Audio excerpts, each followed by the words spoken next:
Hello, friends. I once again welcome you all to this lecture series Engineering Drawing for EAC Prelims. आज की class में मैं क्या पढ़ाऊंगा आपको? आज मैं लाइंस एंड डायमेंशनिंग चैप्टर से जितने भी प्रीवियस एग्जाम क्वेश्चंस है उनको सॉल्व करूंगा। अच्छा, ये लाइंस एंड डायमेंशनिंग के प्रीवियस एग्जाम क्वेश्चंस के सॉल्यूशन का लेक्चर आपको कब देखना चाहिए? लाइंस एंड डायमेंशनिंग चैप्टर की तैयारी करने के पहले या लाइंस एंड डायमेंशनिंग चैप्टर तैयार हो जाए उसके बाद? देखिए, मेरा सजेशन ये है कि आप लाइंस एंड डायमेंशनिंग चैप्टर की तैयारी शुरू करने के जस्ट पहले EAC प्रीलिम्स में आए हुए प्रीवियस एग्जाम क्वेश्चंस के सॉल्यूशन वाला लेक्चर देखिए। इससे फायदा ये होगा आपको कि आपकी लाइंस एंड डायमेंशनिंग चैप्टर की स्टडी ऑटोमेटिकली सिलेक्टिव हो जाएगी।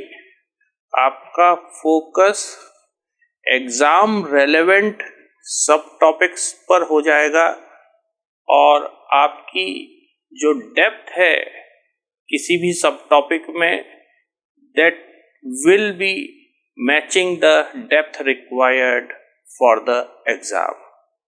तो इस तरीके से आपका काफी टाइम इरेलेवेंट टॉपिक्स को मास्टर करने में बच जाएगा और आप अलॉटेड टाइम में इस चैप्टर को एग्जाम के लेवल तक तैयार कर पाएंगे। अच्छा बच्चों, लाइंस एंड डायमेंशनिंग का आजकल वेटेज बढ़ता जा रहा है। ये चैप्टर काफी इम्पोर्टेंट हो गया है EAC प्रीलिम्स में। ये देखिए, ये कॉलम चार्ट है जो कि मैंने बनाया है। Number of questions asked from the chapter lines and dimensioning और ईयर में। और आप देख रहे हैं कि पिछले 4 सालों से लगातार लाइंस एंड डायमेंशनिंग चैप्टर से क्वेश्चन आ रहा है। EAC 2020 में एक क्वेश्चन आया था और ये क्वेश्चन था डायमेंशनिंग से। EAC 2021 में एक क्वेश्चन आया था, ये क्वेश्चन था डायमेंशनिंग से। EAC 2022 में एक क्वेश्चन आया था, ये था लाइंस से। और EAC 2023 में 2 क्वेश्चंस आए हैं, एक आया है लाइंस से और एक आया है डायमेंशनिंग से।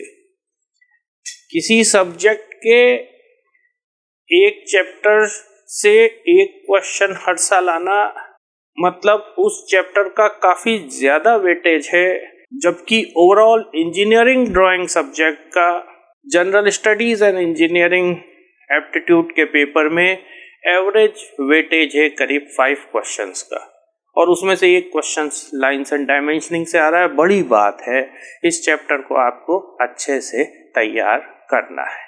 चलिए, मैं सीधे इस एग्जाम क्वेश्चन पर चल रहा हूं जो कि EAC 2022 में पूछा गया था। क्वेश्चन क्या है? Continuous thin narrow with zigzags straight lines are generally used to represent. क्या पूछा है कि continuous narrow line with zigzag को क्या फीचर रिप्रेजेंट करने के लिए इस्तेमाल करा जाता है। और 4 ऑप्शंस क्या दिए हैं? Long break line, hidden outline, visible outline और reference line.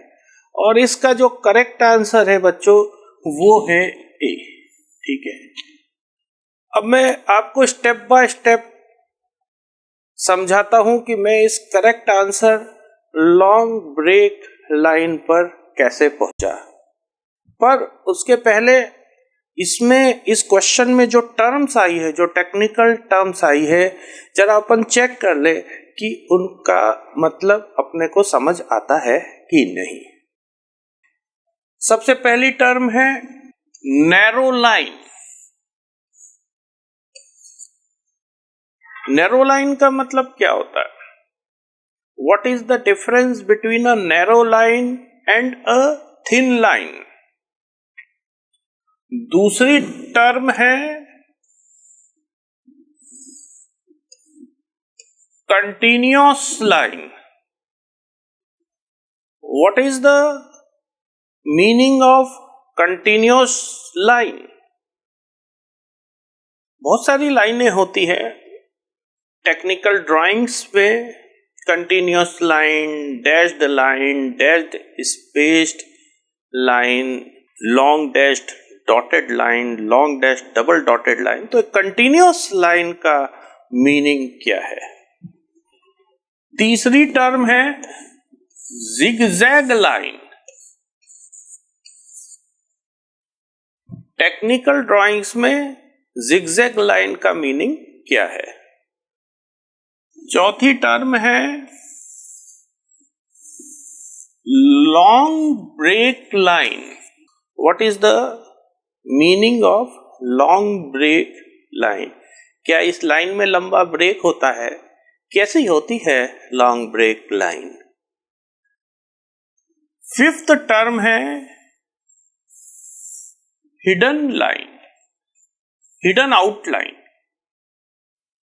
What is hidden outline? किस फीचर को रिप्रेजेंट करने के लिए इसका यूज करा जाता है? दिखती कैसी है हिडन आउटलाइन? हिडन आउटलाइन और हिडन एजेस के बीच क्या डिफरेंस होता है? सिक्स्थ टर्म है विजिबल आउटलाइन। विजिबल आउटलाइन क्या होती है? विजिबल आउटलाइन और विजिबल एज के बीच क्या डिफरेंस होता है? कौन से प्रकार की लाइन को विजिबल आउटलाइन इंडिकेट करने के लिए यूज करते हैं? विजिबल आउटलाइन के लिए जो लाइन यूज करते हैं उसकी थिकनेस कितनी रखी जाती है, उस लाइन की विड्थ कितनी रखी जाती है? और सेवंथ टर्म है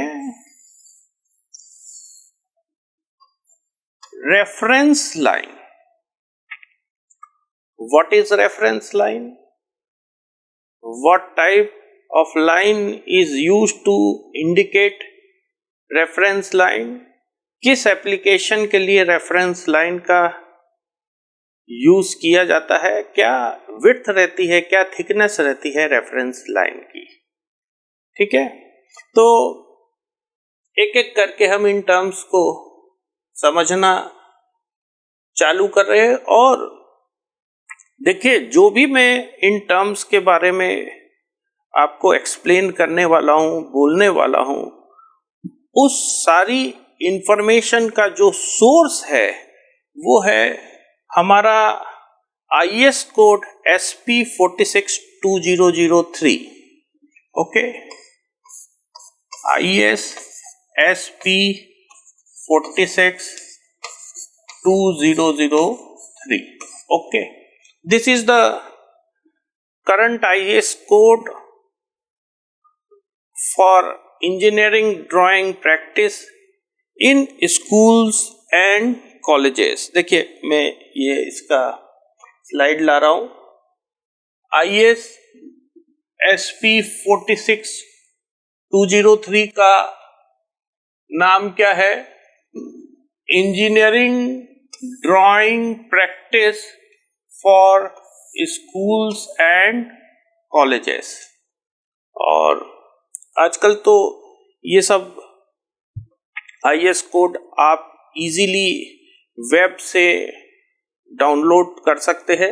ये इसका वेब से डाउनलोड किया हुआ वर्जन है और ये उस वर्जन का कवर पेज है।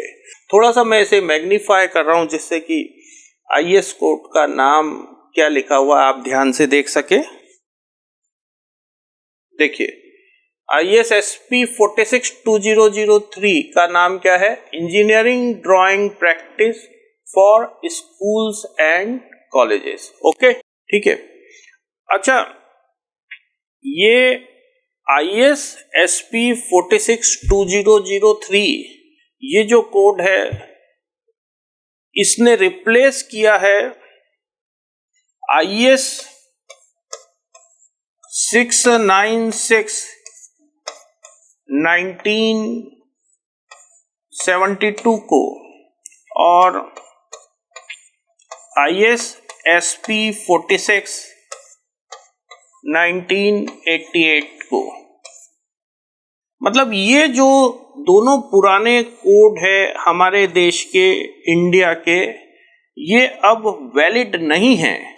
ये कोड ओल्ड, विथड्रॉन, स्टैंडर्ड हो गए हैं।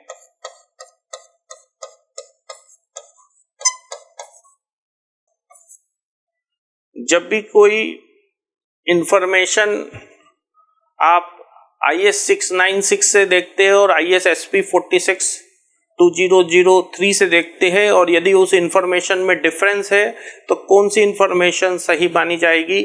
वो इंफॉर्मेशन जो कि ISSP 462003 में दी गई है। ओके, अच्छा, जब ऑलरेडी कोड था हमारे पास IS 696 1972, तो जरूरत क्या थी ISSP 462003 को लाने की? देखिए क्या है,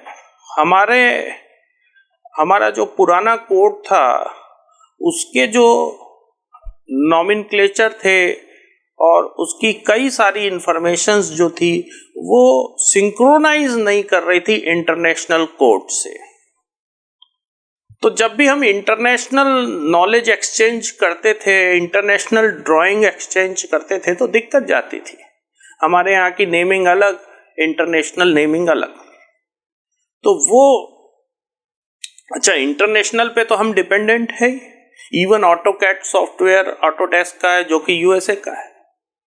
तो हमारे यहाँ की नॉमेनक्लेचर, हमारे यहाँ की डेफिनेशंस इंटरनेशनल से सिंक करने के लिए लाया गया ISSP 462003। ठीक है, तो चलिए अब मैं सीधे अपने टर्म्स के डिस्कशन पर चल रहा हूं। सबसे पहले मैं नैरो लाइन क्या होती है ये आपको एक्सप्लेन करता हूं।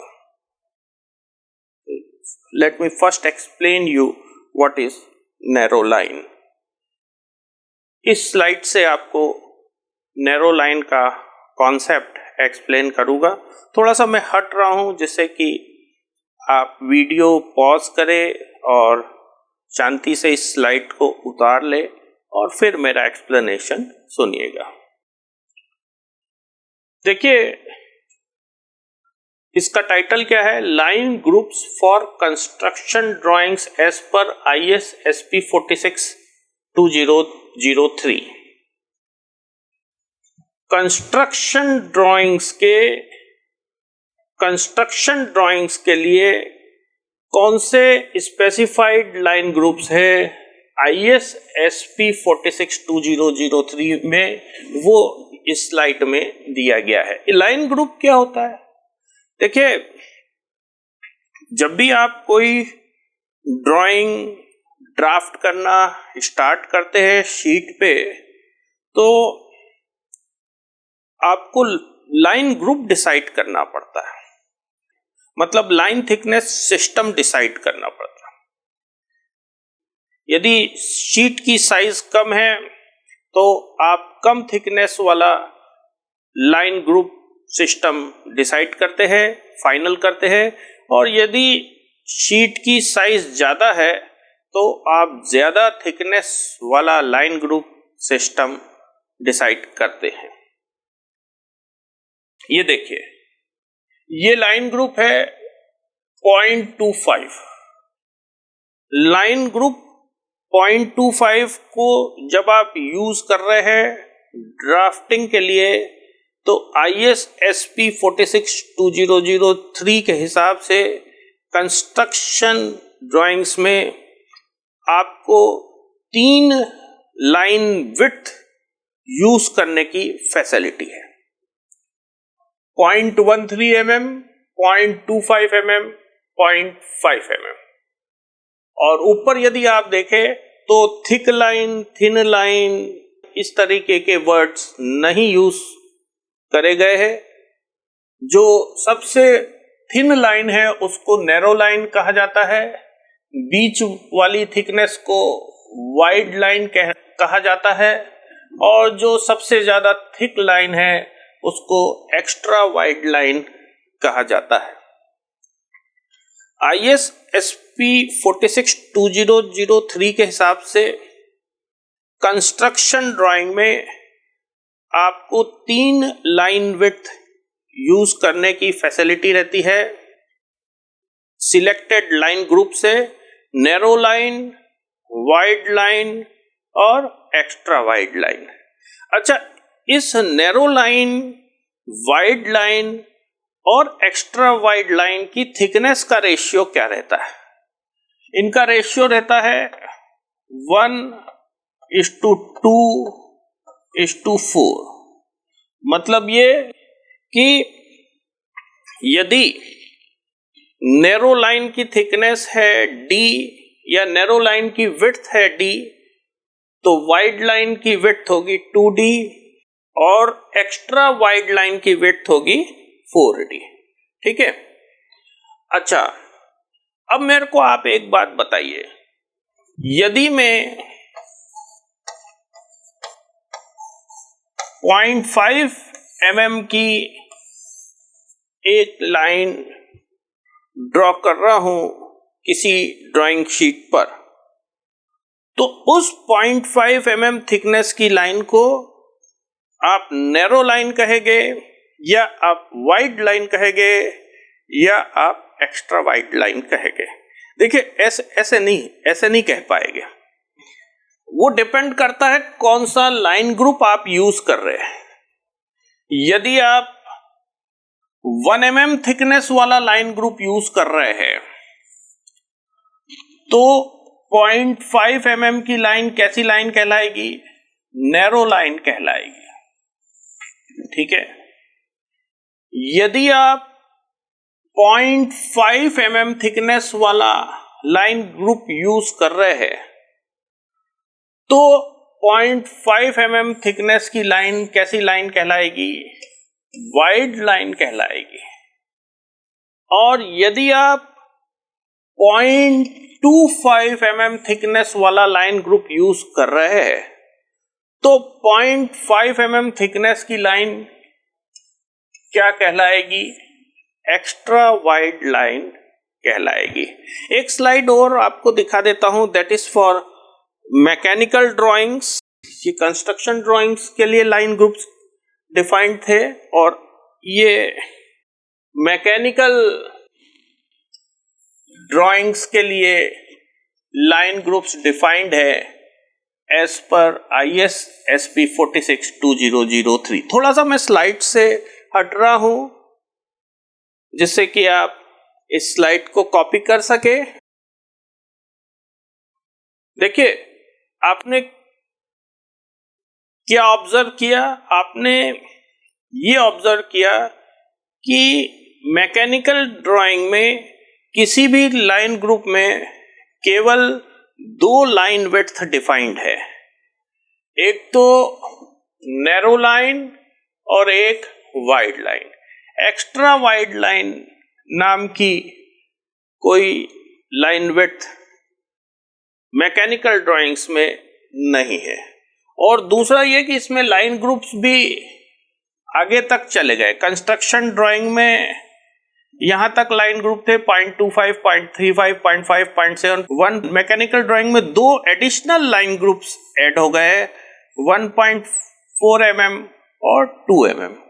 2 mm थिकनेस का जो लाइन ग्रुप है उसमें वाइड लाइन की थिकनेस है 2 mm और नैरो लाइन की थिकनेस है 1 mm। एक बात आप अच्छे से नोटिस कर लीजिए कि IS SP 462003 में thin line, thick line words का यूज बंद हो गया है और थिन लाइन की जगह हम नैरो लाइन बोलने लग गए हैं और थिक लाइन की जगह हम वाइड लाइन बोलने लग गए हैं। ठीक है, चलिए, नैरो लाइन आपके अच्छे से समझ आ गया। नैरो मतलब थिन लाइन, और कितनी थिन है वो लाइन ग्रुप कौन सा सिलेक्ट किया उस पर डिपेंड करेगा। The second word that you want to understand is continuous line. ठीक है, continuous line is a line type specified in IS SP 462003। ये स्लाइड आपको इंफॉर्मेशन दे रही है बेसिक लाइन टाइप्स के बारे में एज पर IS SP 462003। और देखिए, IS SP 462003 की इंफॉर्मेशन और IS 696 1972 की इंफॉर्मेशन कंपेयर करें तो दोनों में लाइन टाइप की वैरायटी, नॉमेनक्लेचर सिस्टम, एप्लीकेशन बदला है। थोड़ा सा मैं स्लाइड से हट रहा हूं, पहले आप इस स्लाइड को कॉपी कर लीजिए और फिर मैं जो है आपको एक एक लाइन टाइप समझाता हूं और कंटिन्यूअस लाइन क्या होती है ये एक्सप्लेन करता हूं। I hope you have copied it. और आपने ऑब्जर्व किया कि IS SP 462003 के हिसाब से टोटल 15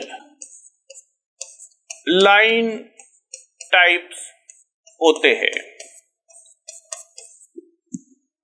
और अब उनकी नेमिंग भी बदल गई है लाइन टाइप 1 से लेके लाइन टाइप 15 तक।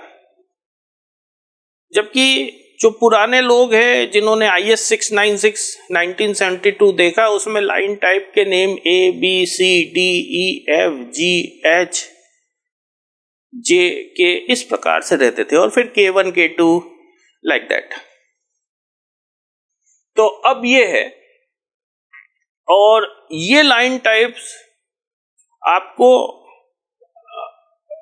इंटरनेशनल ड्राफ्टिंग सॉफ्टवेयर्स में ऑटोमेटिकली मिल जाती है। जैसे यदि आप ऑटोकैड में कोई लाइन ड्रॉ करना चाहते हैं तो ये पूरी लाइन टाइप 1 से लेकर लाइन टाइप 15 तक ऑटोकैड में मिलती है, और भी अलग अलग कंट्रीज के स्टैंडर्ड्स में जो लाइनें हैं वो भी मिलती है, और ये स्टैंडर्ड जो लाइनें हैं लाइन टाइप 1 से लाइन टाइप 15 ये भी आप मिलती है। तो हमें क्या समझना था, कंटिन्यूअस लाइन क्या होती है। यहां लिखा हुआ है continuous line. Continuous line is line type 1 or it is simple straight line. That's all. ठीक है। और जो 15 तक लाइन टाइप्स दिए उन्हें समझना भी आपके लिए यूजफुल है, क्योंकि आजकल लाइन टाइप से क्वेश्चन एग्जाम में आ रहा है। लाइन टाइप 5 से क्वेश्चन आया था EAC 2023 में, तो मैं थोड़ा सा एक एक लाइन टाइप को यहां डिस्कस कर लेता हूं। लाइन टाइप 2 क्या है, डैश्ड लाइन है, डैश स्पेस डैश स्पेस। अच्छा, ये कितना लंबा डैश रहेगा, कितनी लंबी स्पेस रहेगी, ये जो लाइन टाइप के इमेजेस मैंने यहां स्लाइड पर डाली है, they are directly taken from AutoCAD। तो all these images show the precise proportions of different elements of a line type. Line type 3 क्या है, dashed spaced line, मतलब डैश के बीच में स्पेस बढ़ जाएगा, डैश फिर थोड़ा ज्यादा लंबा स्पेस, फिर डैश फिर ज्यादा लंबा space, like this. Line type 4 क्या है? Long dashed dotted line. ठीक है, ये लॉन्ग डैश डॉट फिर लॉन्ग डैश फिर डॉट फिर लॉन्ग डैश फिर डॉट। ठीक है, ये आजकल चेंज भी हुआ है। एक्सिस जो है हम लॉन्ग डैश्ड डॉटेड लाइन से इंडिकेट करने लग गए, थिन वाली, नैरो वाली, जबकि पहले एक्सिस हम chain, thin, long dash, short dash line से इंडिकेट किया करते थे। लाइन टाइप 5 क्या है? Long dashed double dotted line, है ना। ये लॉन्ग डैश फिर 2 डॉट फिर लॉन्ग डैश फिर 2 डॉट फिर लॉन्ग डैश फिर 2 डॉट, लाइक दिस। इससे क्वेश्चन लाइन टाइप 5 से क्वेश्चन आया था EAC 2023 में। उन्होंने सीधे पूछ लिया था क्वेश्चन में कि outline of adjacent parts indicate करने के लिए कौन सी लाइन टाइप आप यूज करते हैं, और alternative and extreme position of movable parts indicate करने के लिए आप कौन सी लाइन टाइप यूज करते हैं। तो अभी अपन जब एप्लीकेशन में जाएंगे और जब उस क्वेश्चन को देखेंगे तो हम डिटेल में डिस्कस करेंगे। लाइन टाइप 6 क्या है? Long dashed triplicate dotted line. Long dash फिर 3 डॉट फिर लॉन्ग डैश फिर 3 dot, like that. Line type 7 क्या है? Dotted line. ठीक है, it's like this. Line type 8 क्या है? Long dashed short dashed line. ये long dash short dash long dash short dash, like that. Line type 9 क्या है? Long dash double short dashed line. ठीक है, ये लॉन्ग डैश फिर 2 शॉर्ट डैश फिर लॉन्ग डैश फिर 2 शॉर्ट डैश। लाइन टाइप क्या है? अब डैश्ड लाइनें चालू हो गई। डैश्ड डॉटेड लाइन, एक डैश एक डॉट। डैश और लॉन्ग डैश में क्या फर्क है? लॉन्ग डैश की लेंथ ज्यादा है, डैश की लेंथ कम है। फिर लाइन टाइप 11 क्या है? Double dashed dotted line, 2 dash एक डॉट 2 डैश एक dot, like that. Line type 12 क्या है? डैश्ड डबल डॉटेड लाइन, एक डैश फिर 2 डॉट फिर एक डैश फिर 2 dot, like that. Line type 13 क्या है? Double dashed double dotted line, ये 2 dash 2 dot 2 dash 2 dot, like that. Line type 14 क्या है? डैश्ड ट्रिप्लिकेट डॉटेड लाइन, एक डैश 3 डॉट एक डैश 3 डॉट, लाइक दैट। और लाइन टाइप 15 क्या है? Double dashed triplicate dotted line, 2 dash 3 dot 2 dash 3 dot. ये आपको ये जो पूरी 15 लाइन टाइप्स के जो नाम हैं और जो इनका इलस्ट्रेशन है वो आपको मेमोराइज करना है। एग्जाम में लाइन टाइप से क्वेश्चन पूछा जा रहा है। तो मेरे ख्याल से कंटिन्यूअस लाइन टाइप समझना आप जो चाहते थे वो अच्छे से क्लियर हो गया है। कंटिन्यूअस लाइन मतलब it is a simple straight line. और कौन सी टर्म आपको क्वेश्चन में समझनी है? ये third term is zigzag. What is zigzag line? You want to understand what is a zigzag line. देखिए, zigzag is variation of a line type. जैसे आप कंटिन्यूअस लाइन की बात करें तो एक तो आप कंटिन्यूअस लाइन को स्ट्रेट ड्रॉ कर सकते हैं। फिर कंटिन्यूअस लाइन को ड्रॉ करने के लिए ISSP 462003 में अलग अलग वेरिएशंस दिए गए। थोड़ा सा मैं स्लाइड से हट रहा हूं जिससे कि आप स्लाइड को कॉपी कर सके और फिर आगे एक्सप्लेन करना चालू करता हूं। तो आपने कॉपी कर लिया है इस स्लाइड को स्टूडेंट्स। ये स्लाइड क्या इंफॉर्मेशन दे रही है?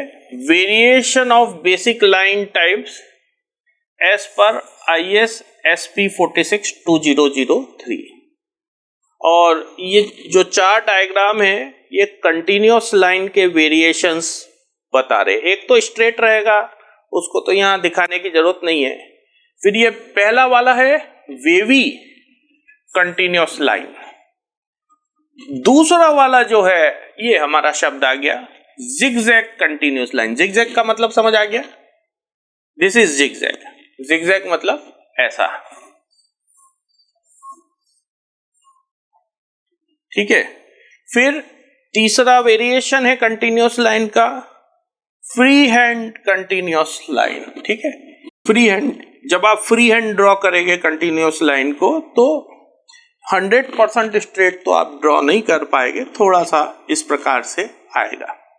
और चौथा वेरिएशन है कंटिन्यूअस लाइन का स्पाइरल कंटिन्यूअस लाइन, ठीक है ना, इस प्रकार की। This one is the spiral continuous line, ठीक है। तो आप जिगजैग वर्ड समझना चाहते थे, जिगजैग आपको अच्छे से समझ आ गया। अपन अपने क्वेश्चन पे चले। अब हमने तीनों टर्म समझ ली, कंटिन्यूअस का मतलब समझ लिया, नैरो का मतलब समझ लिया, जिगजैग का मतलब समझ लिया। तो ओवरऑल जो है continuous narrow line with zigzag कैसी दिखेगी? कॉन्टिन्यूअस नैरो लाइन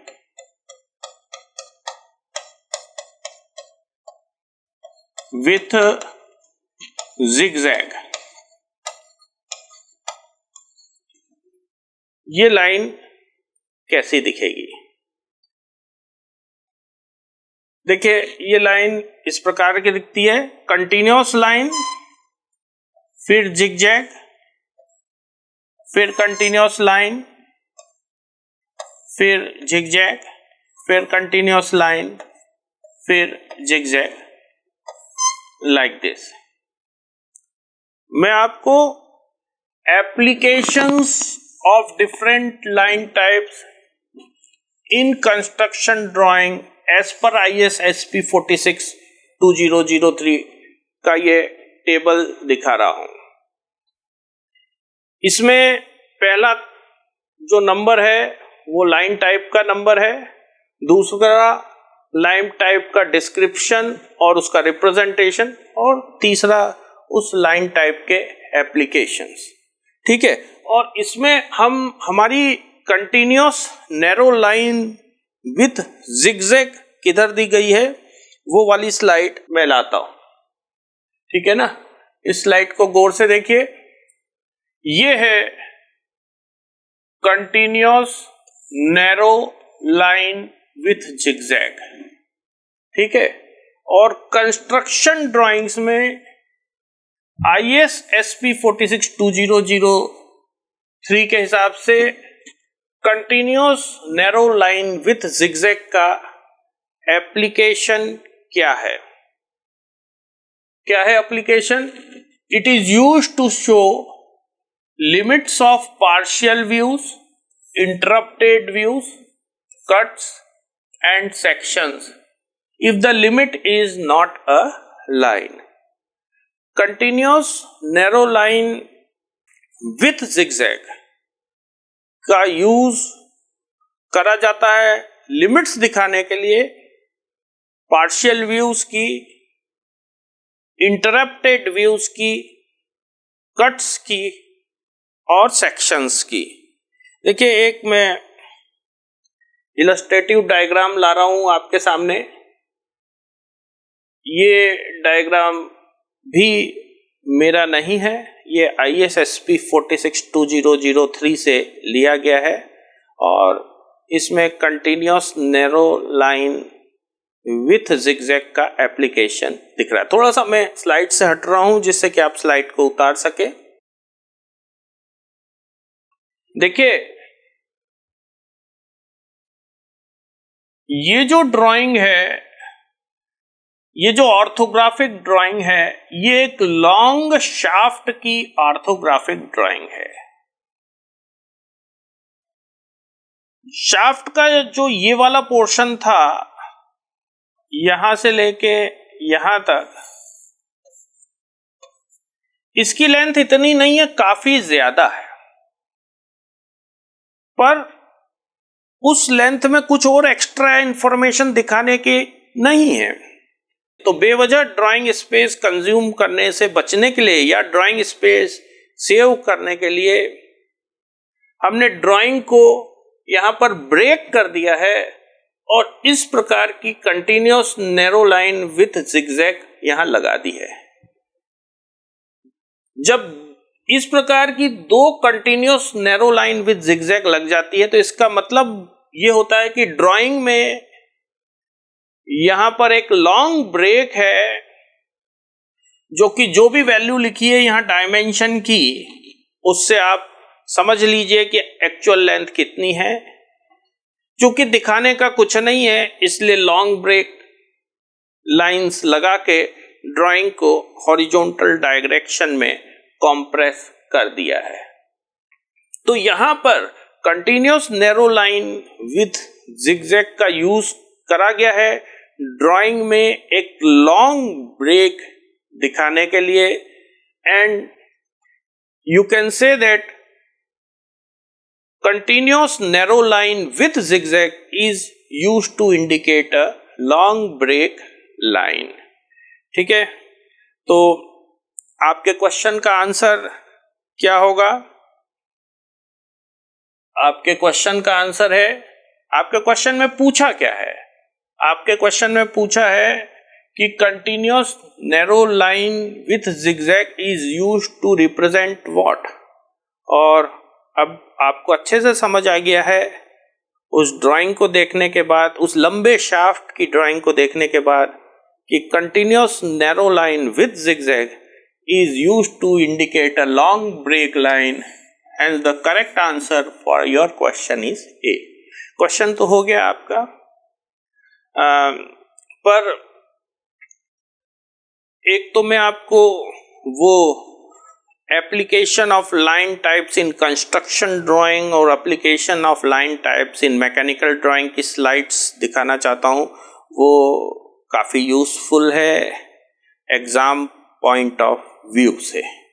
ठीक है, तो सबसे पहले वो स्लाइड्स दिखा देता हूँ और उनको रीड करना आपको मैं समझा देता हूँ। थोड़ा सा स्लाइड से हट रहा हूँ, आपको ये स्लाइड कॉपी करनी है, आपको ये स्लाइड मेमोराइज भी करनी है, क्योंकि इसी से क्वेश्चन उठा के वो एग्जाम में दे रहे हैं। देखिए, ये टेबल की शुरुआत है। कौन सा table? Application of different line types in construction drawing as per IS SP 462003। और सबसे पहली लाइन 1.1 कंटिन्यूअस नैरो लाइन, और उसके 13 एप्लीकेशंस यहाँ पर लिस्टेड है। ठीक है, ये सब आपको रीड करना है और अच्छे से दिमाग में बैठाना है। दूसरी स्लाइड अब इस टेबल की मैं ला रहा हूँ और थोड़ा सा हट रहा हूँ, जिससे कि पहले आप स्लाइड को कॉपी कर लीजिए, फिर एक्सप्लेन करता हूँ मैं। ज़्यादा कुछ एक्सप्लेन करने का वैसे है नहीं, आपको मेमोराइज ही करना है इन स्लाइड्स को। ये जो सेकंड स्लाइड है इस टेबल की, application of different line types in construction drawings as per IS SP 462003। इसमें ये लाइन नंबर का मीनिंग क्या होता है, थोड़ा सा आपको मैं यहां समझा रहा हूं। यहां आप देखिए 1.1 लिखा है, यहां देखिए 1.2 लिखा है और यहां 1.3 लिखा है। तो ये जो डेसिमल के पहले वाला डिजिट है 010101, ये तो लाइन टाइप इंडिकेट कर रहा है कि आपकी लाइन टाइप 1 है, आपकी लाइन टाइप कंटिन्यूअस लाइन है। अच्छा, जो दूसरा डिजिट है 0.1, 0.2, 0.3, ये क्या इंडिकेट कर रहे हैं? डेसिमल के जस्ट बाद वाला डिजिट क्या इंडिकेट कर रहा है? वो लाइन विड्थ इंडिकेट कर रहा है। यदि 0.1 है तो इसका मतलब नैरो लाइन है, यदि 0.2 है तो इसका मतलब वाइड लाइन है, और यदि 0.3 है तो उसका मतलब एक्स्ट्रा वाइड लाइन है। पहले डेसिमल के जस्ट बाद वाला डिजिट 3 से ऊपर कभी नहीं जाता हुआ दिखेगा आपको। देखिए यहां आपको बिल्कुल क्लियर हो रहा है, ये 0.1 है तो ये नैरो लाइन है, ये 0.2 है तो ये वाइड लाइन है, नैरो लाइन से दुगनी थिकनेस है इसकी, और ये 0.3 है तो ये एक्स्ट्रा वाइड लाइन है। मतलब नैरो लाइन की कंपैरिजन में इसकी थिकनेस 4 गुना है। ठीक है, अगली स्लाइड ला रहा हूं मैं स्क्रीन पे जिससे कि आप कॉपी कर सके। अच्छे से कॉपी कर लीजिए इसको। इन स्लाइड से क्वेश्चंस एग्जाम में पूछे जा रहे हैं। ठीक है, देखिए लाइन टाइप 1 के बाद अब आपकी लाइन टाइप 2 चालू हो गई। 2.1, 2.2, 2.3 तीनों लाइनों में डिफरेंस देख पा रहे हैं आप। शायद मैं रिपीट कर रहा हूं बात।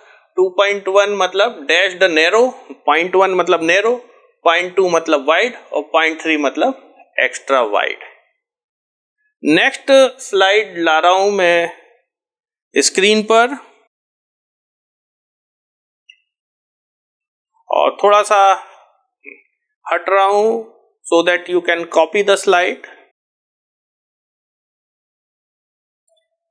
ये स्लाइड भी application of line types in construction drawings indicate कर रही है। अभी मैकेनिकल ड्राइंग की स्लाइड चालू नहीं हुई है।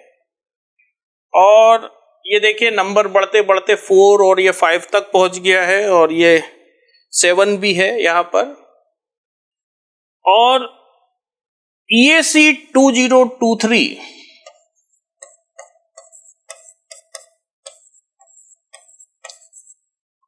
में जो क्वेश्चन आया था उसमें पूछा गया था कि आउटलाइन ऑफ एडजेसेंट पार्ट्स और alternative and extreme position of movable parts indicate करने के लिए कौन सी लाइन टाइप यूज करी जाती है। एग्जैक्ट इस टेबल से उठाया हुआ, और ये टेबल कहां से आया है? This is from ISSP 462003। उसको आप वेब से डाउनलोड जरूर करिएगा।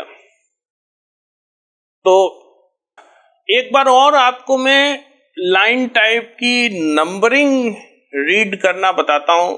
जैसे मान लीजिए किसी लाइन टाइप को आप लिख रहे हैं 05.1.3, तो इसका मतलब क्या है? 05 तो लाइन टाइप हो गई, ठीक है। 05 मतलब लाइन टाइप 5। लाइन टाइप 5 मतलब कैसी line? Long dashed double dotted line. Long dash फिर 2 डॉट, फिर लॉन्ग डैश फिर 2 डॉट, लाइक दैट। ठीक है। और 0.1 का मतलब क्या हो गया? 0.1 का मतलब हो गया कि वो नैरो लाइन है। ठीक है, उस जो भी लाइन ग्रुप आप यूज कर रहे हैं उस लाइन ग्रुप की जो लाइन विड्थ अवेलेबल है उसमें नैरो वाली लाइन विड्थ है इस लाइन की। और 0.3 का मतलब क्या हुआ? मतलब सेकंड डेसिमल के बाद जो डिजिट है उसका मीनिंग क्या है? 0.3 का मतलब है कि आप इस लाइन का use outline of adjacent parts indicate करने के लिए करेंगे। मतलब 05.1.3 का मतलब है long dash double dotted narrow line is used to indicate outline of adjacent parts. ठीक है, अगली स्लाइड आपको दिखाता हूं। ये अब जो है application of different line types in mechanical drawings की स्लाइड्स चालू हो गई है। आपको याद था कि मैकेनिकल ड्राइंग में केवल 2 लाइन विड्थ अलाउड है, तो इसमें आपको ये 0.1 और 0.2 तक ही जाएगा नंबर, 0.3 नहीं जाएगा मैकेनिकल ड्राइंग में नंबर। मैं थोड़ा सा हट रहा हूं जिससे कि कंटिन्यूस नैरो लाइन के एप्लीकेशंस आप उतार सके. You can copy the slide. Next slide ला रहा हूं मैकेनिकल ड्राइंग्स की. ठीक है, ये 1.1, 1.1, 1.2 ये continuous narrow line with zigzag हमारे क्वेश्चन की लाइन. और इसका एप्लीकेशन क्या है? टर्मिनेशन ऑफ पार्शियल और interrupted views, cuts and section if the limit is not a line of symmetry और अ centre line.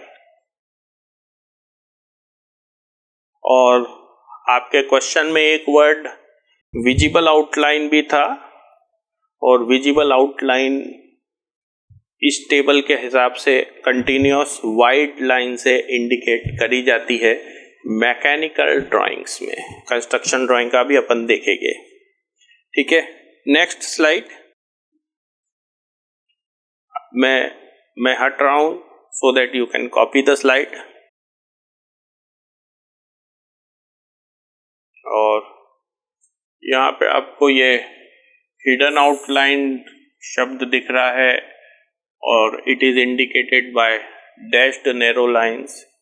This hidden outline was in your question. Next slide, and I move away so that you can copy the slide. आपको copy करना है ये सारी slides patiently और memorise करना है patiently, क्योंकि एग्जाम में क्वेश्चन जो पूछा जा रहा है वो सीधे एप्लीकेशन मेंशन कर देते हैं. जैसे आपको क्वेश्चन बनाना है तो आप पूछ लेंगे कि आउटलाइन ऑफ एडजेसेंट पार्ट के लिए कौन सी लाइन टाइप यूज करते हैं. तो यदि आपको ये याद होगा तो आप बोलेंगे कि मैकेनिकल ड्राइंग्स में आउटलाइन ऑफ एडजेसेंट पार्ट्स के लिए long dash double dotted narrow line use करते हैं.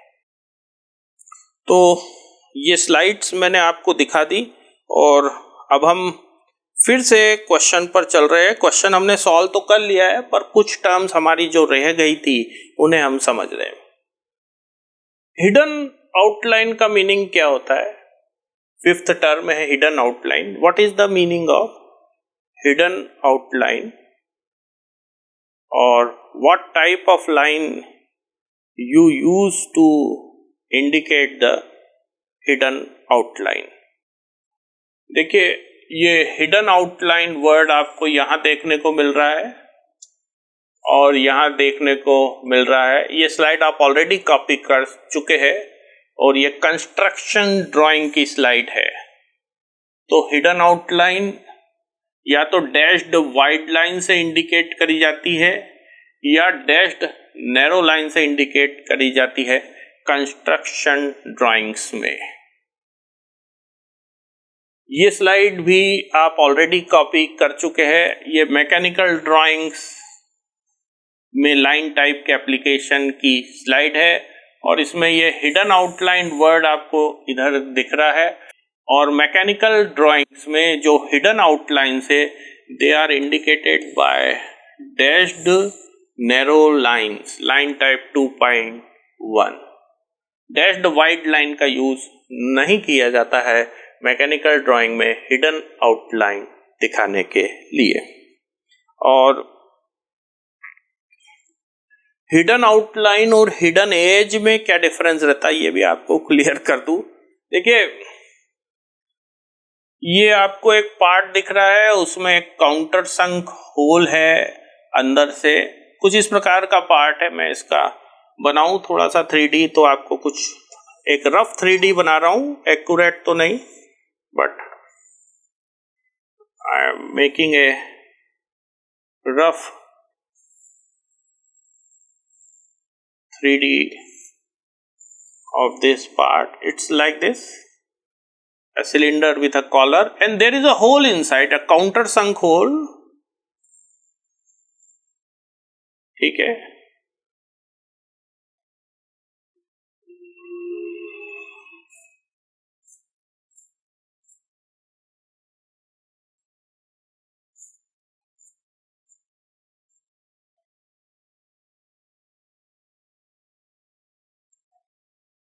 Like this. ओके, तो ये जो आप जब इसको फ्रंट से देखेंगे तो ये होल तो दिखेगा नहीं, ये हिडन आउटलाइन रहेगा, सिलेंडर की हिडन आउटलाइन रहेगा। तो it is indicated by this dashed narrow line. Hidden as क्या होता है, ये देख रहे हैं आप ड्राइंग, ये जो है दिस इज हिडन एज। ये पार्ट कैसा है, थोड़ा सा एक रफ ड्राइंग मैं बनाता हूं पार्ट की, so that you get an idea of shape of this part।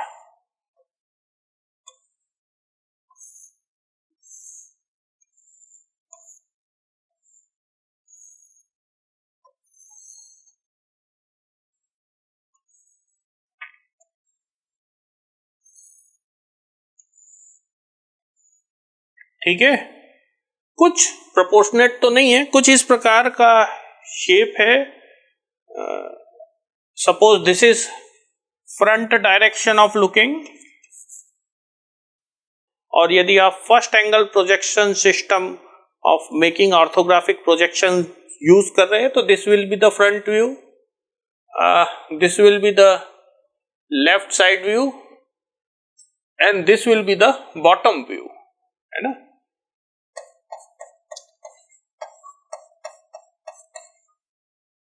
तो जब आप इसको लेफ्ट से देखेंगे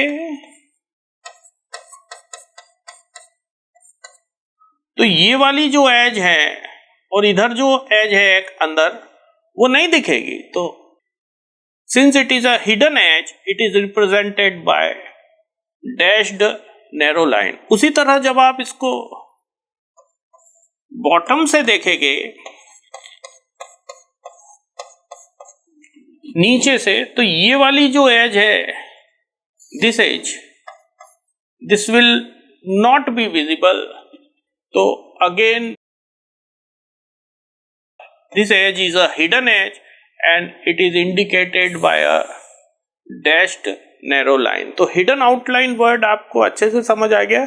और अगला शब्द था विजिबल आउटलाइन, तो वो भी इसी डायग्राम से क्लियर कर देता हूं। Visible outline, what is visible outline, what is visible edge. जो एज दिख रहा है, जैसे जब आप इसको फ्रंट से देख रहे हैं तो ये सब एज आपको दिख रहे हैं, तो these are called visible edges. Okay, ये क्वेश्चन हमारा अच्छे से हो गया। और इसका आंसर क्या था, continuous narrow line with zigzag is used to represent long break lines. एक टर्म और रह गई है, रेफरेंस लाइन। ठीक है, देखिए एक जो टर्म डिस्कस करना बच गई है वो ये रेफरेंस लाइन क्या होती है। कंस्ट्रक्शन ड्राइंग्स में रेफरेंस लाइन कैसी होती है, किस प्रकार की लाइन टाइप से इंडिकेट करी जाती है, क्या उसकी थिकनेस होती है। और मैकेनिकल ड्राइंग में रेफरेंस लाइन कैसी होती है, किस प्रकार की लाइन टाइप से इंडिकेट करी जाती है। तो ये इंफॉर्मेशन जो स्लाइड्स आपने कॉपी करी है उसमें आपके पास ऑलरेडी है। एक बार और मैं आपको दिखा रहा हूं जिससे कि आप इजीली सर्च कर पाए अपनी कॉपीड स्लाइड्स में। वैसे वो आपको application of line types in construction drawing और मैकेनिकल ड्राइंग की स्लाइड्स तो मेमोराइज करनी ही पड़ेगी एग्जाम पॉइंट ऑफ व्यू से। देखिए यहां लिखा हुआ है रेफरेंस लाइंस, और ये कौन सी स्लाइड है, application of different line types in construction drawing as per ISSP 462003। तो जो रेफरेंस लाइन है उसको आप क्या बोल पा रहे हैं, 04.1.5। reference line 04 is line type 4, long dashed dotted narrow line, long dash dot like this। देखिए ये 04 लाइन आपको इधर भी दिखा देता हूं लाइन टाइप की स्लाइड्स में। ये line type 4 long dashed dotted line. यहाँ पे थोड़ा सा डायग्राम साइज ज़्यादा है तो क्लियरली दिख पाएगी आपको लाइन टाइप 4 कैसी होती है। रेफरेंस लाइन में हम लाइन टाइप 4 का यूज करते हैं कंस्ट्रक्शन ड्राइंग में, long dash dot, long dash dot, long dash dot and so on. ठीक है, और लाइन टाइप 4 जो कि आप रेफरेंस लाइन के लिए यूज करते हैं, वो उसकी थिकनेस, उसकी विड्थ कैसी रहती है, नैरो, वाइड, एक्स्ट्रा वाइड। तो here it is written 0.1, that means it is a narrow line. ठीक है, तो कंस्ट्रक्शन ड्राइंग्स में reference lines are long dashed dotted narrow lines. Okay, थोड़ा सा मैं स्लाइड से हट रहा हूं जिससे कि यदि आप इसे एक बार और अच्छे से देखना चाहे तो देख सके। अब मैकेनिकल ड्राइंग में रेफरेंस लाइन किस प्रकार की लाइन से इंडिकेट करी जाती है ये मैं आपको दिखा रहा हूं। ये स्लाइड आप ऑलरेडी कॉपी कर चुके हैं और ये है application of different line types in mechanical drawings as per IS SP 462003, और इसमें reference line word application column में यहाँ पर दिख रहा है आपको। तो reference lines are continuous narrow lines in mechanical drawings. ठीक है, तो ये क्वेश्चन आपका अच्छे से हो गया। हमने क्वेश्चन तो सॉल्व किया ही, साथ ही बहुत सारी यूज़फुल इंफॉर्मेशन को एब्जॉर्ब किया। आपके क्वेश्चन का आंसर ये था, long break line, continuous narrow line with zigzag is used to represent long break line। दोस्तों, अब मैं सीधे अगले क्वेश्चन पे चल रहा हूं। This question was asked in EAC 2023। क्या है क्वेश्चन, क्या है? Which one of the following lines is used to represent the outlines of adjacent parts or alternative and extreme position of movable parts? क्या पूछा है क्वेश्चन में कि कौन सी लाइन का यूज करा जाता है आउटलाइन ऑफ एडजेसेंट पार्ट्स को इंडिकेट करने के लिए और alternative and extreme position of movable parts को इंडिकेट करने के लिए। और जो 4 ऑप्शंस दिए हैं वो है continuous thick line, continuous thin line, chain thin, double dashed line, dashed thin line. और इसका जो आंसर ऑफिशियल आंसर की से मैच करेगा वो है C, chain thin double dashed line. देखिए, यदि आप थिक वर्ड की बात करें, थिन वर्ड की बात करें, चेन लाइन की बात करें, तो ये नॉमेनक्लेचर जो करंट स्टैंडर्ड है IS SP 462003 उसमें है ही नहीं।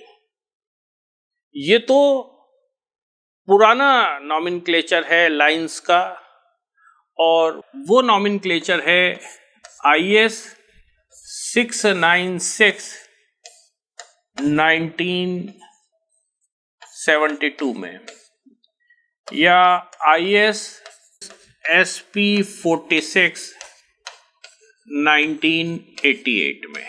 ठीक है,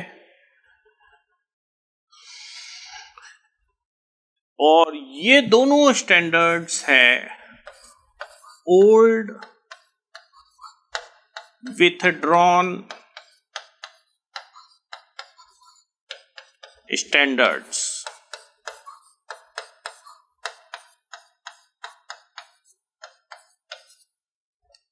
मतलब लीगली इनमें लिखी हुई बातें अब इंडिया में लागू नहीं होगी।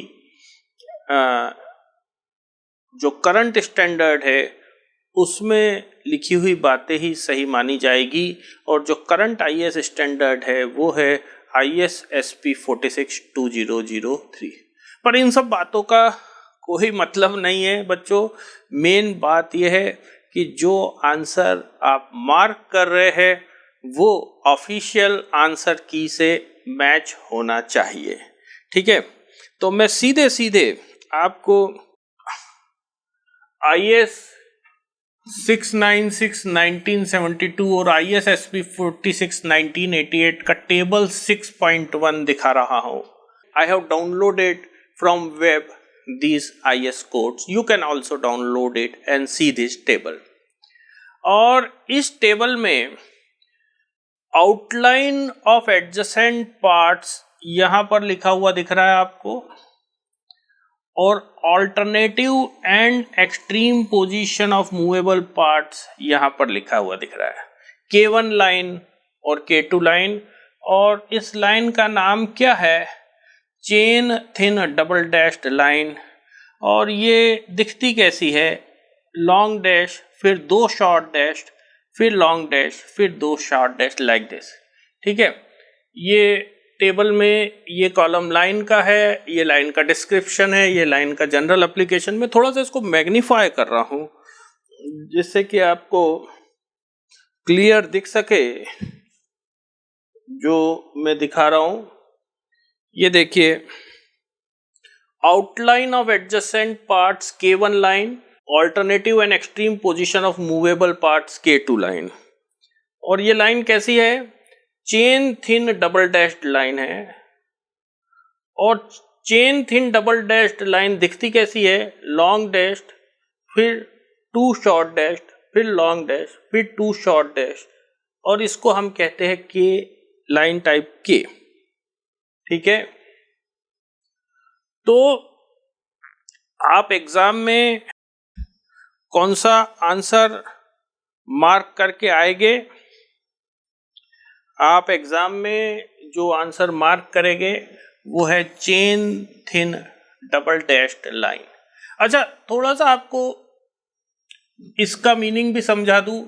What is the meaning of the term alternative and extreme position of movable parts?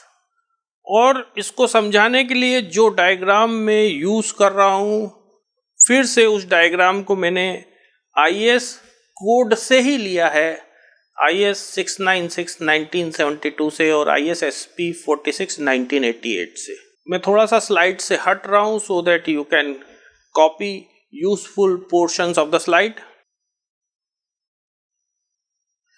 देखिए, आप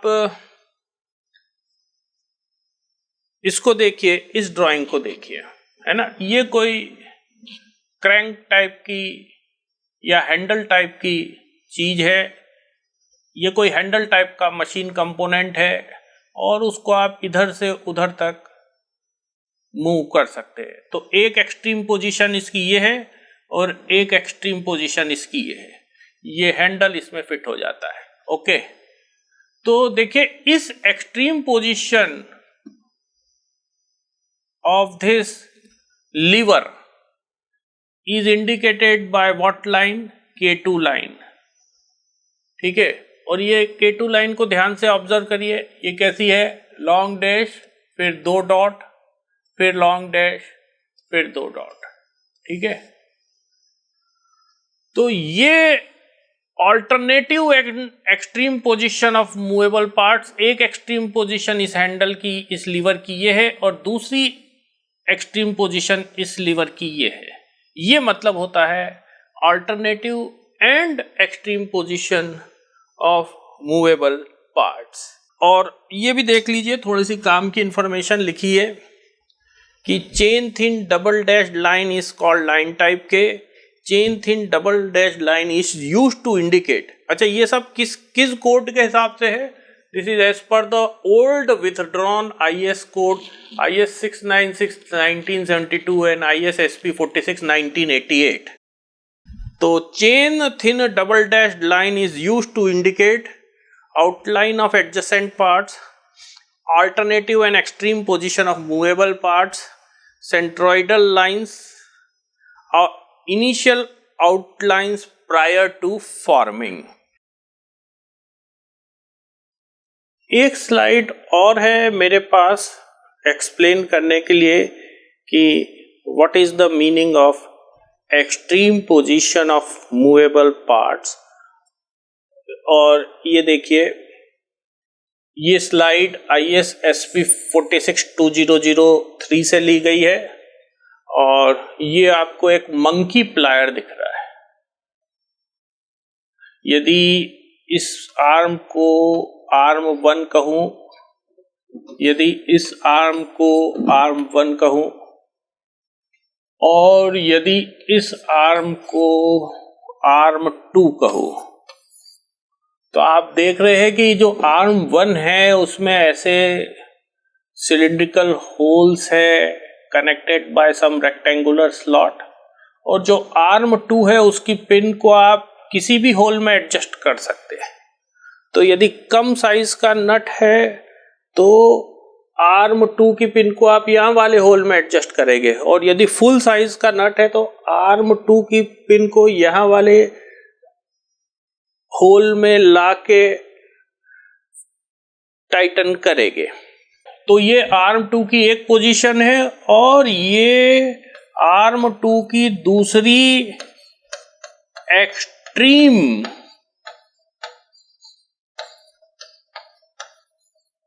पोजीशन है। ठीक है, समझ में आ गया आपको एक्सट्रीम पोजीशन वर्ड का मीनिंग। और चलिए अब हम अपने क्वेश्चन पर चलते हैं। हमारे क्वेश्चन का करेक्ट आंसर है chain thin double dashed line, outline of adjacent parts और alternative and extreme position of movable parts को इंडिकेट करने के लिए chain thin double dashed lines का यूज करा जाता है। आपको आंसर लगाना है सी। मैं ये नहीं बोल रहा हूं ये आप करेक्ट आंसर है, पर मेन जो इम्पोर्टेंट पॉइंट है वो ये कि आपका आंसर ऑफिशियल आंसर की से मैच होना चाहिए। या तो ये क्वेश्चन कैंसिल हो जाएगा क्योंकि ये ओल्ड विथड्रॉन स्टैंडर्ड से, तो इसको कैंसिल होना चाहिए, और यदि कैंसिल नहीं होता है तो इसका आंसर क्या आएगा, सी आएगा। वैसे मैं आपको बता दूं बच्चों, मेरा जो अनुभव है EAC प्रीलिम्स ट्रेनिंग का, 99% चांस ये है कि ये क्वेश्चन कैंसिल नहीं होगा। ठीक है, चलिए अब सीधे मैं इस EAC 2021 में पूछे गए क्वेश्चन पे चलता हूं। This question was from dimensioning. Question क्या है, रीड करता हूं मैं। Points to be remembered while dimensioning. Dimensioning करते वक्त क्या क्या रूल्स ध्यान में रखने चाहिए। Number 1, dimensions are to be placed on the view which clearly expresses the relevant features. Number 2, once dimension is marked in one view, it should not be repeated in another view. Point 3, dimensions are to be drawn from hidden lines. और point 4, dimensions should be given from the baseline or center line of the whole. ठीक है, ये 4 rule है। अब उसमें से कौन सा सही है, which of the above statements are correct? और इसका करेक्ट आंसर है 1, 2 और 4 सही है, 3 गलत है। तो correct answer for this question is B. Okay, चलिए अब मैं आपको समझाता हूं कैसे पहुंचा मैं आंसर पे। सबसे पहले जो टर्म्स आई है उनका मीनिंग समझा दूं और फिर डायमेंशन रूल्स से हम इन स्टेटमेंट्स को मैच करके देख लेंगे कौन सा स्टेटमेंट डायमेंशन रूल से मैच करता है और कौन सा मैच नहीं करता है। देखिए, सबसे पहली बात, what is the meaning of word dimension. Dimension क्या होता है, ये ISSP 462003 से ली है मैंने डायमेंशन की definition. What is dimension? Numerical value indicated on technical drawing with help of lines, symbol and notes. जो टेक्निकल ड्राइंग है उस पे जो न्यूमेरिकल वैल्यू हम लिखते हैं उसे हम डायमेंशन कहते हैं। थोड़ा सा और अच्छे से डायमेंशन समझा दूं, इस स्लाइड को कॉपी कर लीजिए। This slide indicates the elements of dimension। आपके पास ये एक रेक्टेंगल है और ये जो रेक्टेंगल है इसकी width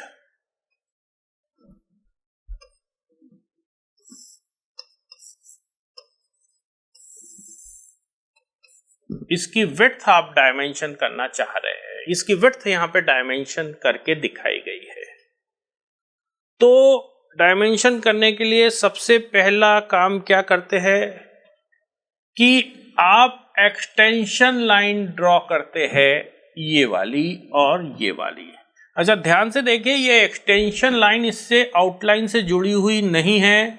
there is a gap between extension line and outline. मैं थोड़ा सा इसको मैग्नीफाई कर देता हूं तो आपको ये गैप और क्लियर दिख जाएगी।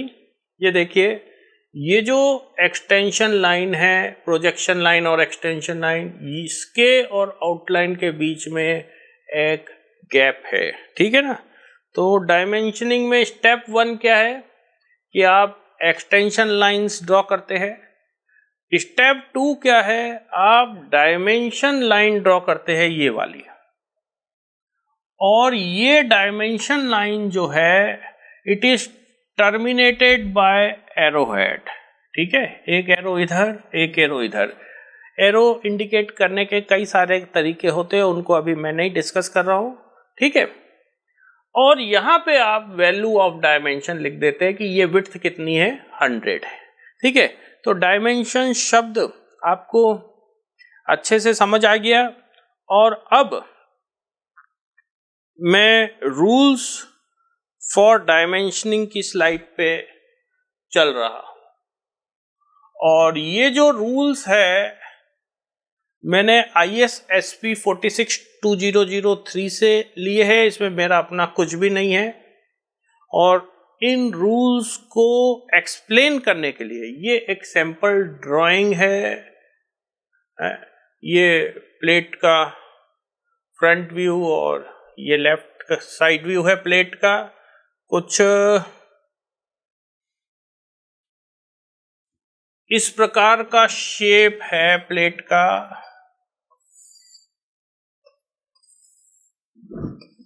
3D मैं बना रहा हूं शेप। एक बड़ा होल है और 2 छोटे होल है, ठीक है। और ये प्लेट ऐसे इस प्रकार की कुछ प्लेट है, ठीक है। मैं फिर से स्लाइड पे आ रहा हूं, ये वैनिश हो जाएगा, ठीक है। ये प्लेट है, ये फ्रंट व्यू मान लीजिए, ये लेफ्ट साइड व्यू मान लीजिए यदि आप फर्स्ट एंगल प्रोजेक्शन सिस्टम से इमेजिन कर रहे हैं।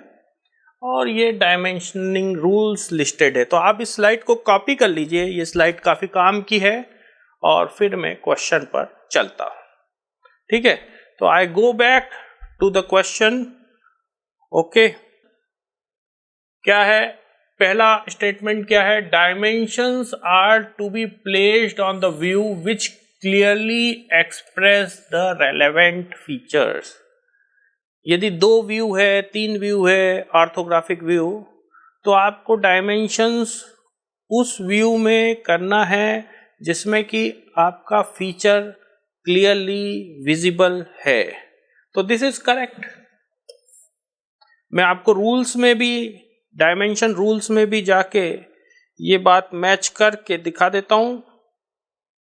देखिए यहां साफ साफ लिखा है, dimension is placed on the view और section that most clearly shows the corresponding feature। अच्छा, ये पूरा का पूरा सेंटेंस ISSP 462003 से लिया गया है, इसमें मेरा अपना कुछ भी नहीं है। इस ड्राइंग को देखिए, जैसे ये सर्कुलर होल है 16 डायमीटर का, तो यहां पे इसको डायमेंशन किया 516। यहां भी कर सकते थे क्या? वो सर्कुलर होल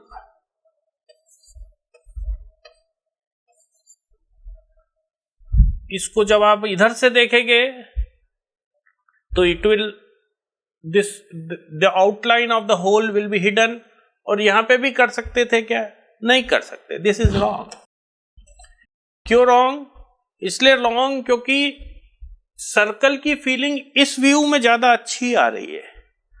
तो इसलिए ये रूल है कि डायमेंशन उस व्यू में करा जाता है जिसमें कि फीचर मोस्ट क्लियरली विजिबल हो। अब सर्कल फीचर इस व्यू में क्लियरली विजिबल है, तो 516, 510 ये सब हमने इस व्यू में डायमेंशन किया है, यहां नहीं लिखा हमने 510।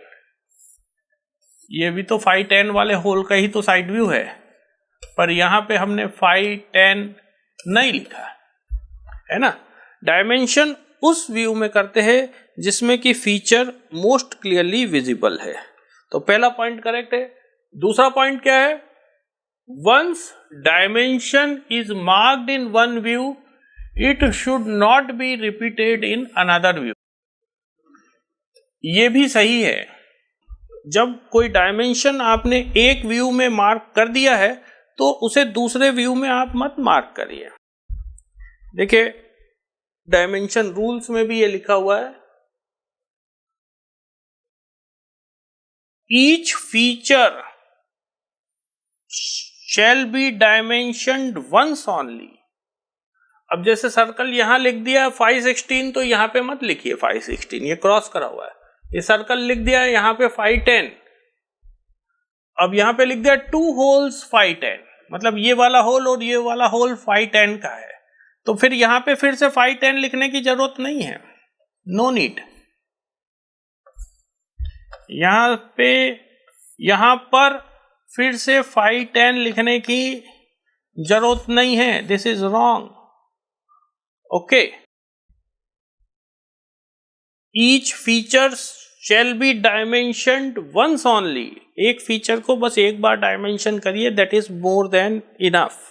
ओके, अगला पॉइंट क्या है? Dimensions are to be drawn from hidden line. Hidden line से डायमेंशनिंग करनी चाहिए, ये तो 100% गलत है। हिडन लाइन से तो बातें क्लियर नहीं होगी, तो हिडन लाइन से तो आप डायमेंशन नहीं करेंगे। देखिए, डायमेंशनिंग रूल्स को देखिए तो यहां साफ साफ लिखा है, dimensioning between hidden lines should be avoided, है ना। ये यहां पर 516 नहीं लिखना है, this is wrong. Hidden lines के बीच डायमेंशनिंग नहीं करना है, ठीक है।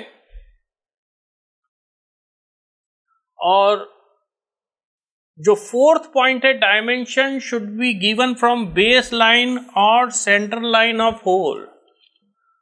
जब होल टू होल डिस्टेंस आप डायमेंशन कर रहे हैं तो आप उनकी सेंटर लाइन से डायमेंशन करिए, ठीक है। This is correct. देखिए, आपको डायमेंशन रूल्स में दिखा देता हूं। ये होल है ना 510 का, ये 510 का, ये तो आपने सेंटर टू सेंटर डायमेंशन कर दिया है 30। ऐसे नहीं करेंगे आप डायमेंशन, लाइक दिस। ये कितना रहेगा distance? Centre to centre distance 30 है, 10 का होल है, 5 रेडियस इधर कम हुआ, 5 रेडियस इधर कम हुआ, तो ये डिस्टेंस 20 हुआ। But this is wrong way of dimensioning. जब होल्स की आप डायमेंशनिंग करते हैं तो आप सेंटर टू सेंटर डायमेंशनिंग करिए। यदि आप ऐसे आउटर डायमेंशनिंग करते हैं तो वो भी गलत है। आउटर कितना डिस्टेंस रहेगा इन दो होल्स के बीच में? 30 ऐसे, 5 इधर जुड़ा, 5 इधर जुड़ा, 40। तो दिस इज रॉन्ग। होल्स की जब आप डायमेंशनिंग करते हैं तो सेंटर टू सेंटर डायमेंशनिंग करिए, ठीक है। तो डायमेंशन रूल से मिलाने पे पता चला कि 1, 2, 4 सही है, और थर्ड वाला जो पॉइंट है dimensions are to be drawn from hidden lines, वो गलत है। इनफैक्ट हिडन लाइंस के बीच डायमेंशनिंग अवॉइड करते हैं हम, जब मजबूरी हो कहीं और डायमेंशन नहीं कर रहे तभी करते हैं।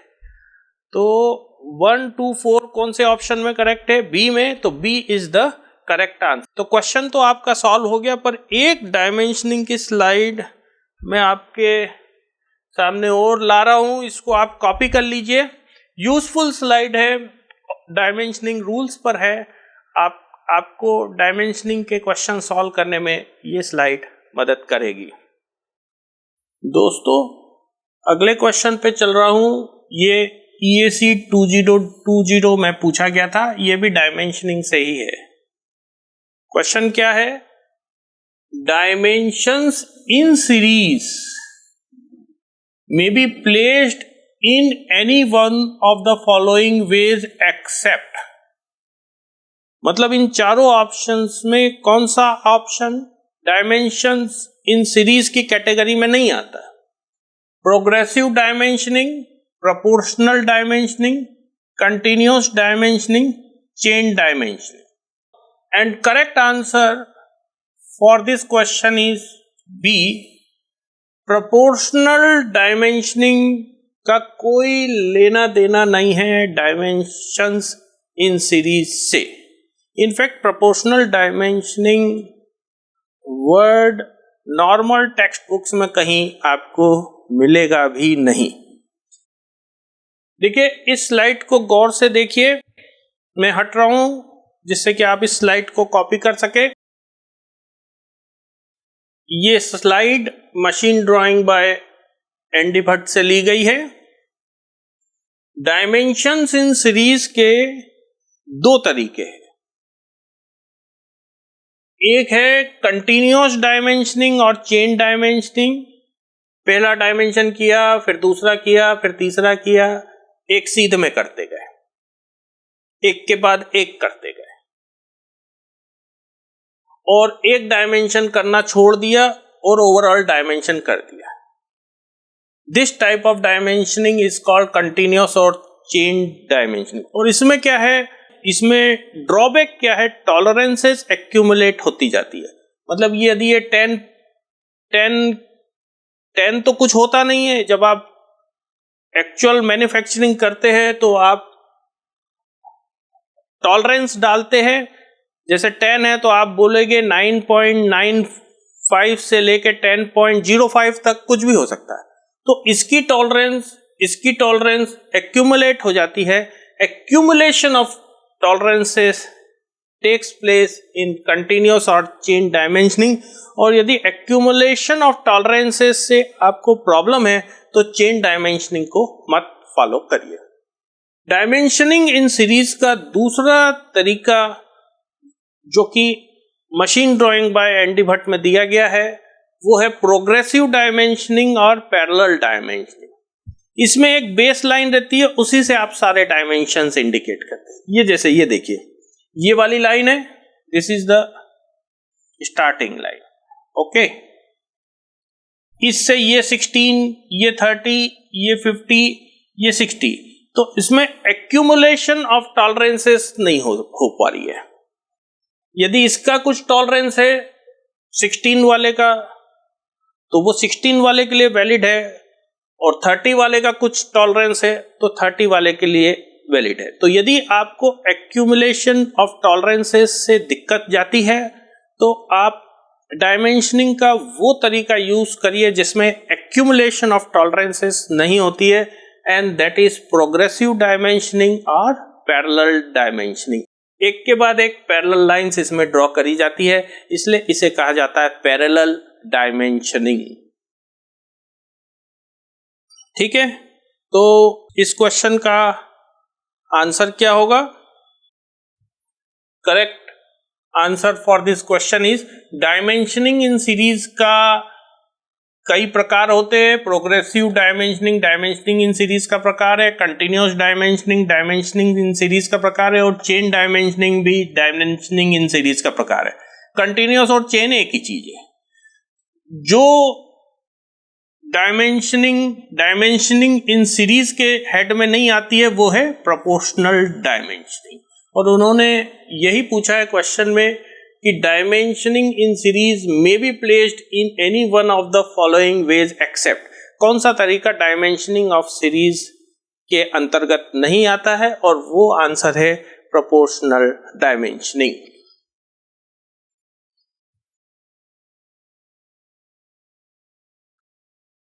दोस्तों अब हम चलते हैं EAC 2023 में पूछे गए इस क्वेश्चन पर। क्या है क्वेश्चन? क्या है?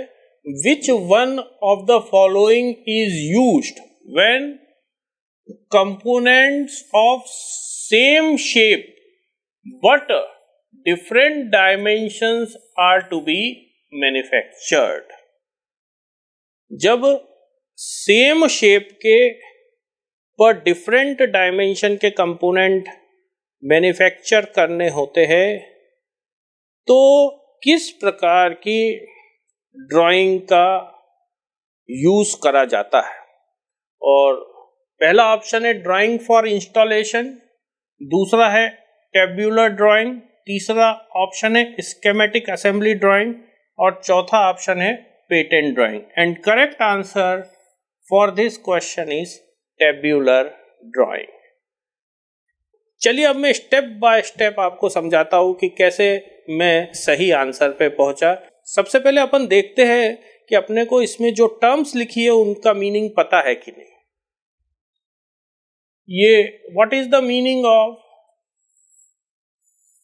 Tabular drawing? टेब्यूलर ड्राइंग क्या होता है? आपने कभी नाम सुना है क्या? What is the meaning of drawing for installation? What is the meaning of schematic assembly drawing? And what is the meaning of patent drawing? तो पहले ये टर्म्स समझ लेते हैं हम और फिर क्वेश्चन को हम सॉल्व कर देंगे। ये स्लाइड टेब्यूलर ड्राइंग एक्सप्लेन करने के लिए मैं लाया हूँ। थोड़ा सा मैं हट रहा हूँ स्लाइड से जिससे कि स्लाइड का यूजफुल पोर्शन आप कॉपी कर ले। देखिए, this slide is to explain tabular dimensions concept and tabular drawing concept. क्या दिख रहा है आपको इस स्लाइड में? ये एक लॉक स्क्रू की ड्राइंग है। Okay, this is the front view and this is the side view. कैसा है ये लॉक स्क्रू? थोड़ा सा इसका आइसोमेट्रिक बनाता हूं तो आपको क्लियर होगा हाउ इज द शेप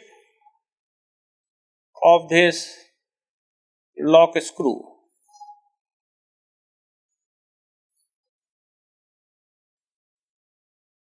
एक रफ आइसोमेट्रिक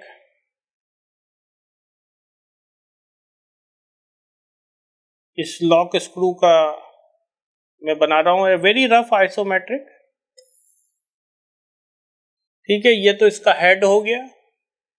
फिर ये सिलिंड्रिकल नेक है इसका, थोड़ा सा कम डायमीटर का,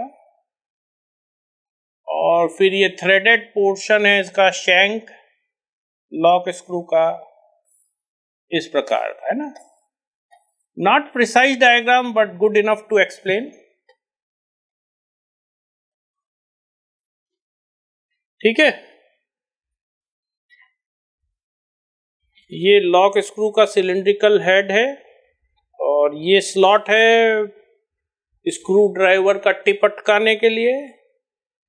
ये सिलिंड्रिकल नेक है जिससे कि लॉक स्क्रू प्रिसाइसली लोकेट हो। और ये उसका शैंक है और उसमें थ्रेड्स कटे हुए हैं। ओके, तो ये लॉक स्क्रू की इस ड्राइंग को यदि आप गौर से देखें तो आप देखेंगे कि इसमें डायमेंशंस की न्यूमेरिकल वैल्यू नहीं लिखी गई है।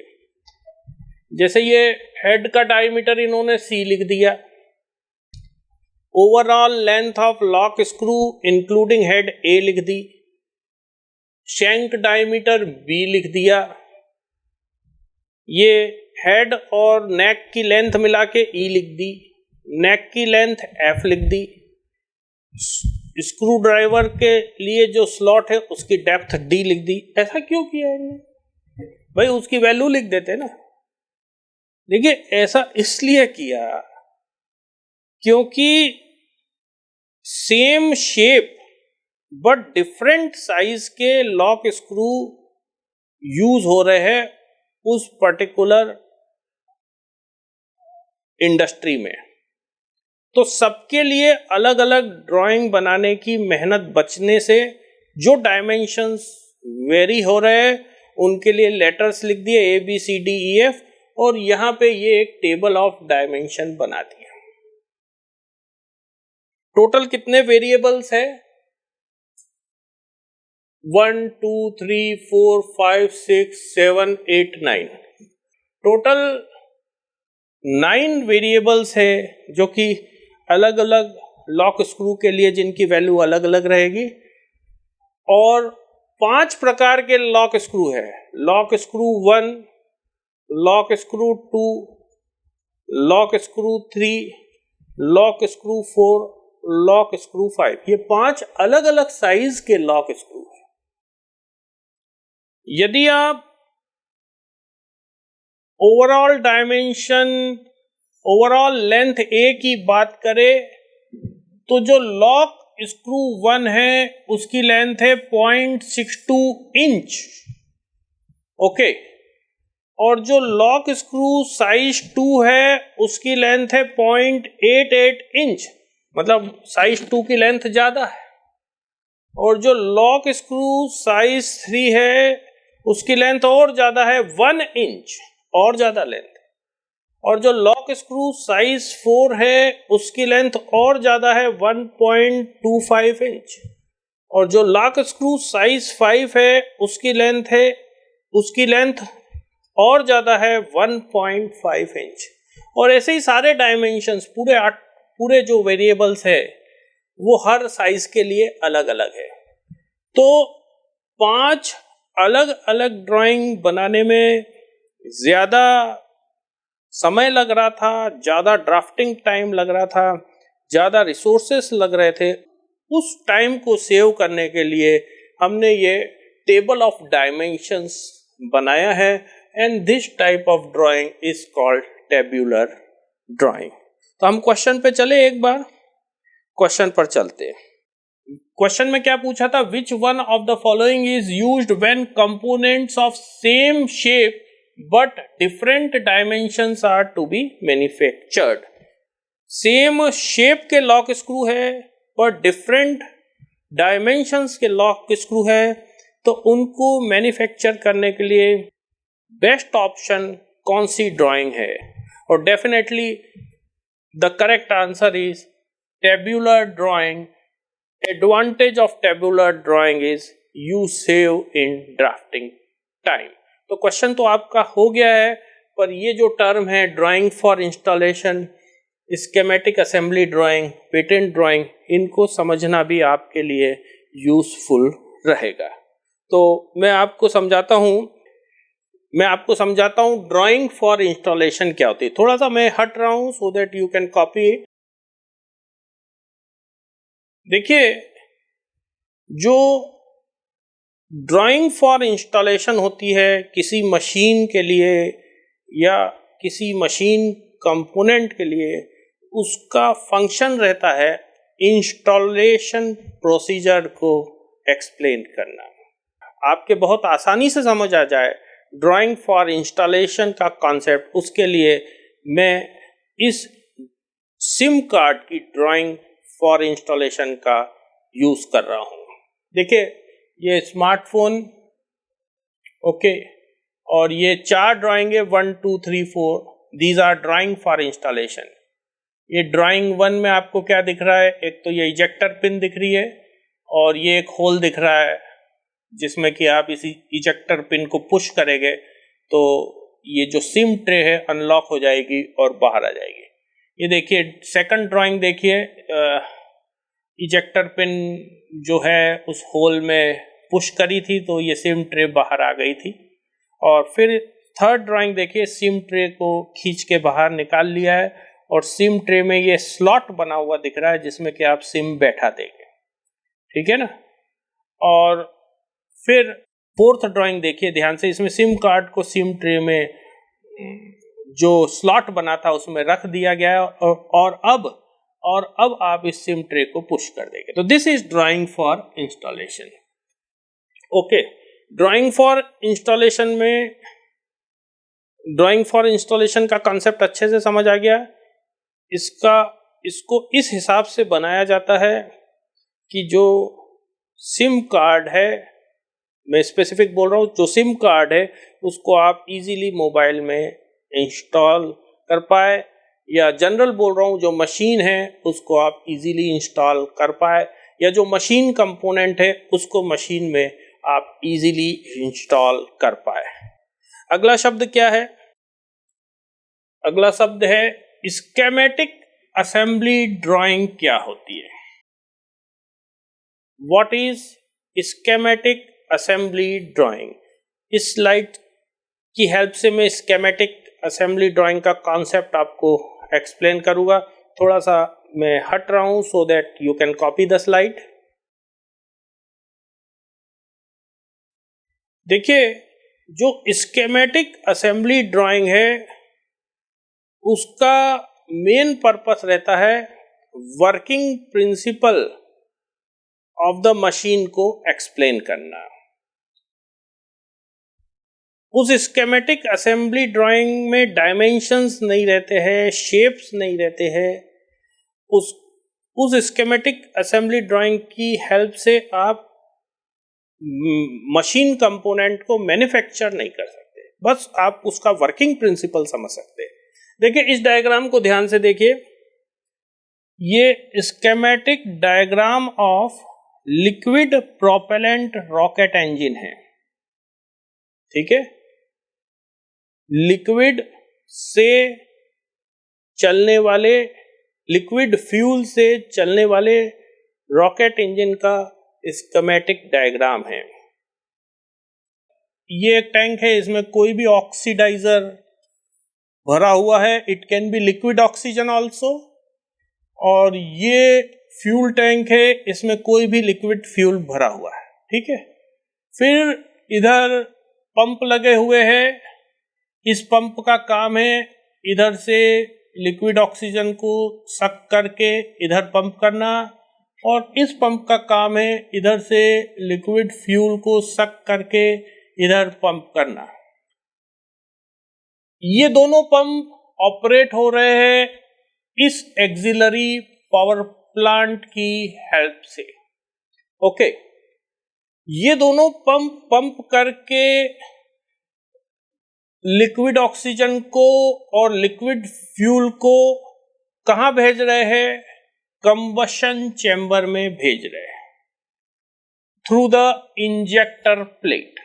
This is the injector plate. Okay, combustion chamber में जब लिक्विड ऑक्सीजन आ गई, लिक्विड फ्यूल आ गया, दोनों के बीच एक्सोथर्मिक रिएक्शन हुआ तो हाई टेम्परेचर क्रिएट हुआ, हाई प्रेशर क्रिएट हुआ। और उसके आगे ये नोजल लगा हुआ है। नोजल का काम क्या है?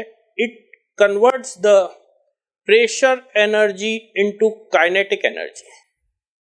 तो nozzle high pressure combustion products के प्रेशर को रिड्यूस करके उनकी वेलोसिटी बढ़ाता है, और high velocity combustion products downward direction में रॉकेट से इजेक्ट होते हैं।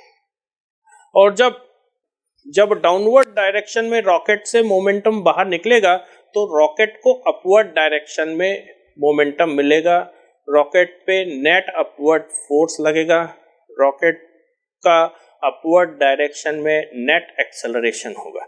एनीवे इस फिजिक्स से कोई मतलब नहीं है, आपको ये समझना है कि स्कीमेटिक डायग्राम काम क्या कर रहा है। ये स्कीमेटिक डायग्राम आपको लिक्विड प्रोपेलेंट रॉकेट इंजन का प्रिंसिपल अच्छे से समझा रहा है कि एक टैंक में लिक्विड ऑक्सीजन रहता है, एक टैंक में लिक्विड फ्यूल रहता है, दोनों को हम पंप कर देते हैं कंबशन चैम्बर में, वहां पे वो लिक्विड फ्यूल जलता है, लिक्विड ऑक्सीजन के कांटेक्ट में आने पे हाई प्रेशर क्रिएट होता है और फिर हाई नोजल से हाई प्रेशर को हम हाई वेलोसिटी में कन्वर्ट कर देते हैं और हाई वेलोसिटी गैसेस जब डाउनवर्ड में इजेक्ट होती है तो अपवर्ड डायरेक्शन में रॉकेट एक्सेलरेट होता है। तो ये वर्किंग प्रिंसिपल एक्सप्लेन कर रहा है, इससे आप बना नहीं पाएंगे लिक्विड प्रोपेलेंट रॉकेट इंजन। आपको पता ही नहीं है टैंक का शेप क्या है, टैंक के डायमेंशंस क्या है, टैंक का मटेरियल क्या है, उसके थिकनेसेस क्या है। तो schematic drawing is used to explain only the working principle of the machine, of the system, of the machine component. There are no dimensions in the schematic drawing, no details in the schematic drawing, no manufacturing details in the schematic drawing. Next term आपको क्या समझनी है? Next term है patent drawing. What is patent drawing? Patent drawing का concept में इस slide की help से एक्सप्लेन करूंगा आपको। थोड़ा सा मैं हट रहा हूं जिससे कि आप स्लाइड को कॉपी कर सके और फिर मैं पेटेंट ड्राइंग एक्सप्लेन करना आपको चालू करता हूं। ठीक है, कॉपी कर लिया आपने? पेटेंट ड्राइंग क्या होता है? देखिए, जब भी आप कोई इन्वेंशन करते हैं तो आप चाहते हैं कि गवर्नमेंट उस इन्वेंशन को आपकी मर्जी के खिलाफ कॉपी होने से रोके। उस इन्वेंशन को आप अपने नाम करना चाहते हैं as per the laws of that country. तो उसके लिए आप पेटेंट एप्लीकेशन फाइल करते हैं और पेटेंट एप्लीकेशन के साथ जो ड्राइंग लगाई जाती है वो पेटेंट ड्राइंग होती है। इस ड्राइंग को ध्यान से देखिए, इससे आपको पेटेंट ड्राइंग का कॉन्सेप्ट क्लियर होगा। ये बाइसाइकिल फिशिंग रॉड होल्डर,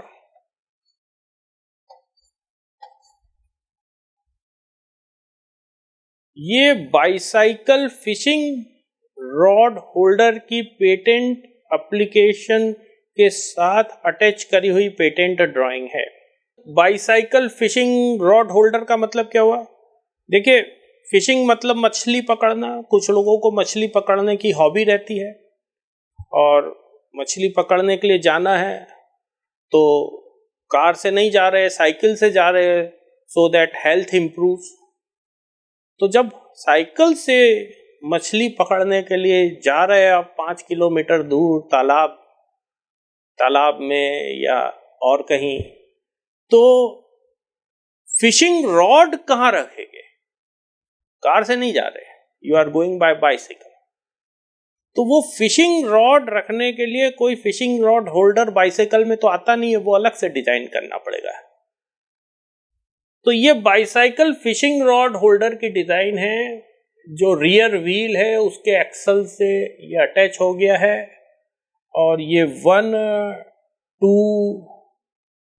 6, 10, 8, 9 ये उस फिशिंग रॉड होल्डर के फीचर्स है जिनको कि इस फिशिंग रॉड होल्डर का डिजाइनर अपने नाम से पेटेंट करना चाहता है, अपने नाम से क्लेम करना चाहता है।